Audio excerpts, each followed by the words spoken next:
Blood-Drunk Hunter. Written by Blaise Welshman and read by Goombasa. I looked down at my sword with a sneer. The Thumerian elder was dead, and I walked back to his chambers. The resonant bell was still ringing as I walked through the corridor. If no one wanted my services, then I would be gone. My slight disappointment was hypocritical, as I put up with that useless prospector. Olek, was it? Dithering fool did naught but cower in fear against the fire creature. I even had to drag him to the elder. Despicable hunter indeed.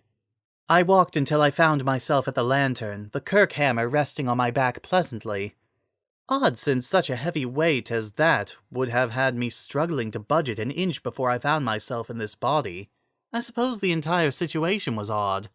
A lady dressed in black church garbs in a graveyard, with that gigantic block on her back, with high heels. Madness. I held out my hand to the lantern and vanished, disappearing from the labyrinthine graveyard of grotesque half-humans. Before being in this game, and while I was in it, I hated the Thumerians. Now I met them face to face. I was sad my kirk hammer didn't obliterate their frail and anemic limbs in just a swing. Feeling the teeth of a werewolf in my neck was better than even looking at the supposed superhumans. I hadn't always had this strength, and the cost of getting it due to my changed body shook me. But it was far better than becoming one of them. I hated Yarman most of all. It wasn't the crazed idiots who tried to kill me, the corpses of the unreasonable populace who were still sane. It was the silence that got to me. So I kept singing to ward off the constant silence. As I approached the standing doll, I still sang, even when I heard the instruments of the dream. A shave and a rinse, just for her high society, she brought her high society. I calmed down a little, still shivering. It wasn't an emotion. I don't think so, anyway. I raised a hand in greeting to the standing doll, to which she responded with a slow tilt of her head. She'd get it soon enough. For now, I approached her and did my usual. The transaction of blood. Using divine if heretical blood, I bolstered myself. More strength, improving my body through the spilt blood and broken bodies of my victims of euthanasia and genocide. It was a miracle, this power and its capabilities, the blood of the gods, in my body, in my veins, in my mind. Enough to kill the gods themselves. I grinned maliciously at that thought, but I shook my head and started talking to the doll of this dream, discussing this and that till we arrived at the important part of our conversation. Hunters have told me of the church, of the gods and their love. But do the gods love their creations? I am a doll created by you humans. Would you ever think to love me? Of course. I do love you. Isn't that how you've made me? I figured out how cracking a joke with her would go. Poorly.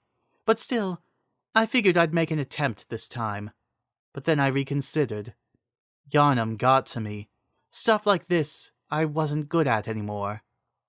My shaking got a little worse. It was more like I was vibrating, the sort of shaking you got when you were cold, but constantly everywhere, small and insignificant. So small it didn't affect my swings, but I could still feel it. I was robbed of my words and voice by Yarnum. Against the crippling madness and violence, I lost a part of myself. I couldn't smoothly interact with anyone anymore. I knew what to do, but it'd come off awkwardly. I stood silent, looking straight at her, in silence. That was fine. Both of us were inept. We knew some things without being told about it, like my apathy to her subject. We knew when the conversation ended. Once it did, I made my way up the stairs to the cottage on the hill.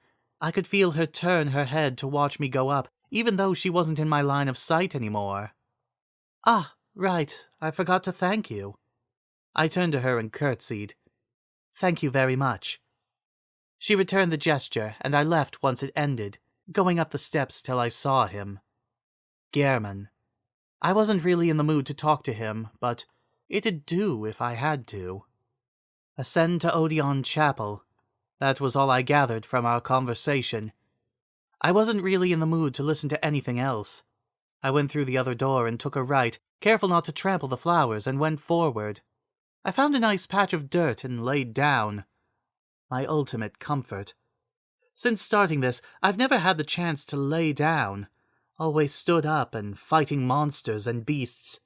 I sat back and slowed down, feeling the shakes subside, and thinking dull slightly. It had been a long time since I realized what the shaking did. Before the blood-starved beast, I think. It was ascending a staircase, only to be shot at.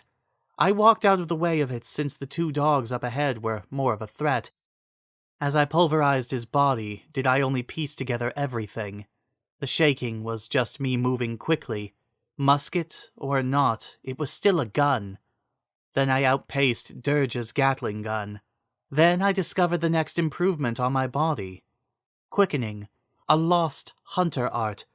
It was lost all right, but only to a certain extent.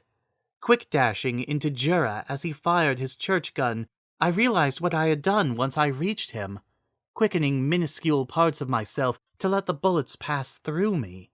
I still had enough mental capacity to push him off the roof.